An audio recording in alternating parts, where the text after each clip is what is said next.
So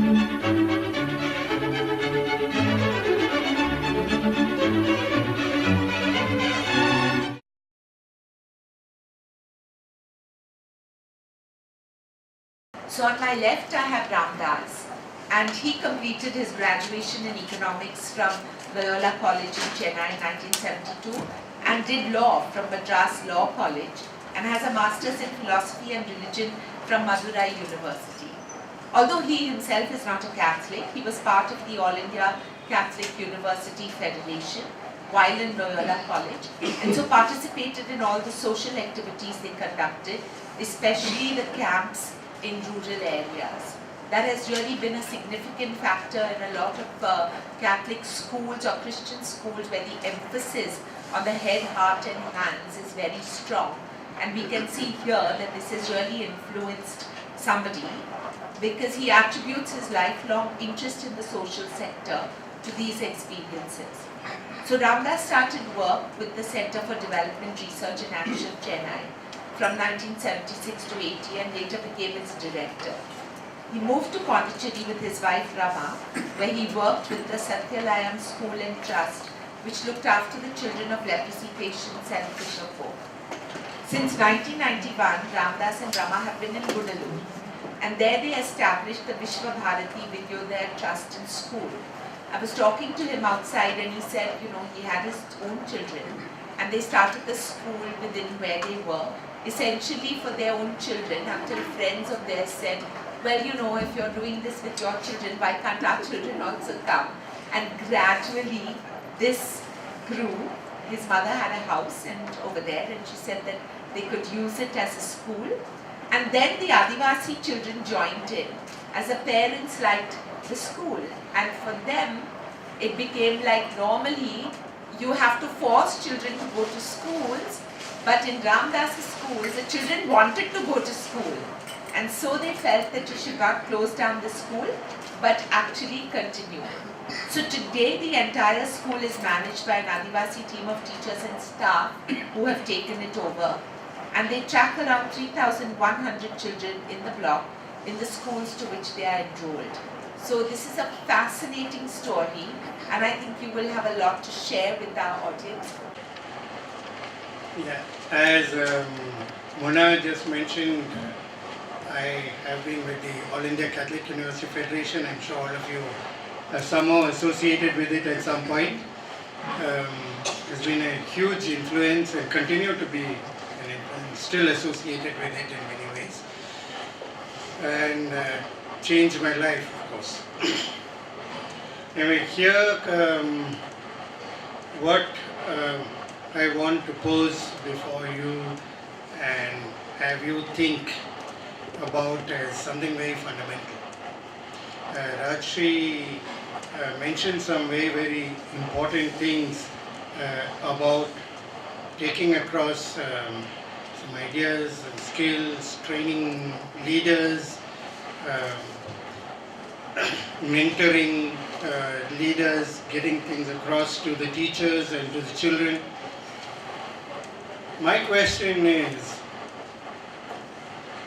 do our schools have the ambience in which they can learn at all? Are our schools what I call learning organizations? See, across the board in India, our schools are not learning organizations. There is no leadership there. And here I am talking about making a very clear distinction between leadership and authority. We have authority. Authoritarian systems and structures which are hierarchical, whether it's in private schools, whether in government schools, across board.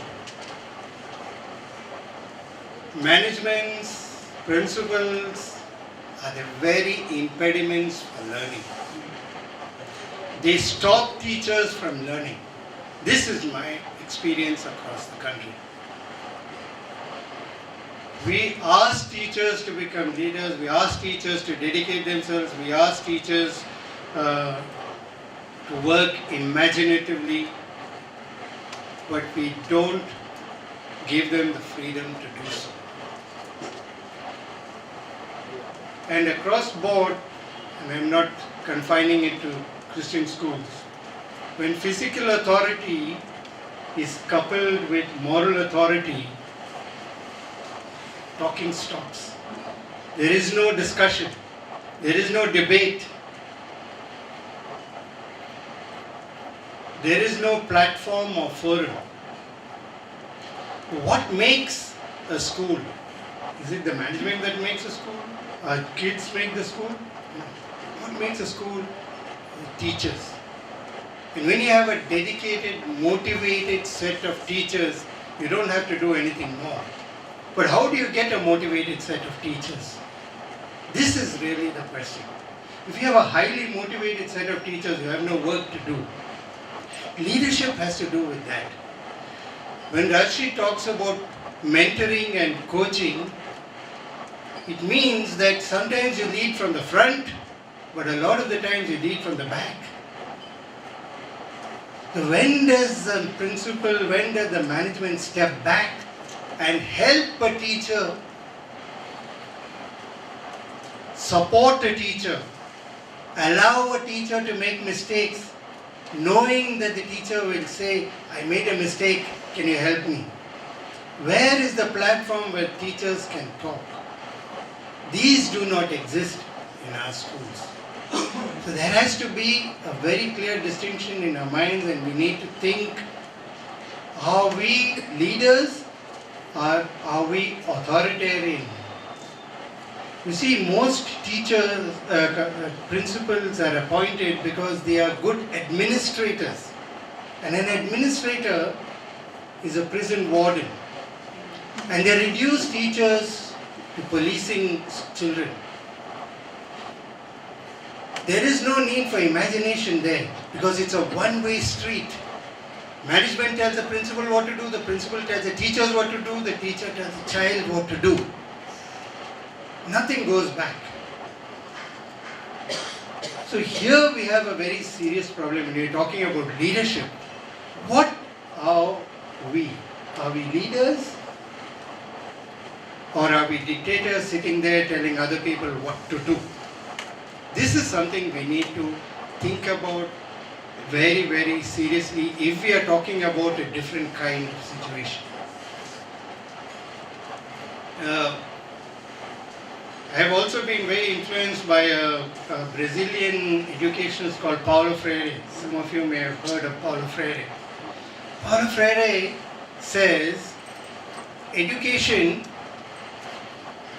we transform objects of society into subjects who creates history. From objects of history into subjects of history. We create history. If we want our teachers to become creators of history, to become leaders, then there is a completely different attitude that we need to take towards the teacher. Because when we create teachers into leaders, they in turn create children into leaders. But the creation of a leader is a very difficult thing. Because as we all know, as heads of institutions, power is a very finite thing. The moment we start to part, a leader comes on the scene, we begin to part with power. Leadership is a situation in which we share power. The more we shed the power we have, the more we create leaders. And the more we create leaders, these teachers, then begin to use their imagination. They rework their curriculum. They rework what needs to be done with the individual child, not with the mass of children, but with, as Rachi said, with the individual child. In our school, we make individual plans. We never make a class plan. We tell our teachers the day we took them on, we say, this is your school. This is your community. Are you going to take it forward or are we going to take it forward? You are the leaders of this community. What do you want that we have to give you over the next years? Doesn't matter how long. But this is your institution. This is the way I believe we need to work. There has to be freedom, but in order to have freedom, we need to have equality. Equality of relationship. Freire also says, the teacher is no more a teacher. A true teacher becomes a learner. The learner becomes a teacher. There is an equality of relationships over there. It's not that the learner knows everything that the educator has to give. No, but there is a relationship in which one can share with each other. We look upon teachers as dumb creatures. Teachers look upon children as dumb creatures, as though they have nothing to contribute. This relationship is important, and we need to be able to look upon our teachers as adults, living creatures, people who have experiences, who know, and we can share with each other. And in this way only, where we have trust, where we have belief in our people, where we are truly engaged with creating leaders out of teachers, can we move forward. Therefore, these hierarchical structures in which we work have to be dismantled in order to be able to allow freedom of movement, freedom of ideas. And unless we have this, we will never be able to move forward. So when we talk about moving into things like the 21st century and things, it worries me a lot because we find technology coming in as though that is going to answer the problems that we face. But in fact, in many ways, this reinforces the hierarchy that exists if we don't use it the way we want. What we want, and as people who dedicated themselves to communities, I feel the real question for us is of values. Are we talking about democracy? Are we talking about freedom? Are we talking about tolerance and respect? These are the issues of the 21st century, not a question of technology. And these are things that we need to bring into our classrooms and bring into our lives. And unless we grope with it, think about it very, very seriously, we are not going to make much headway.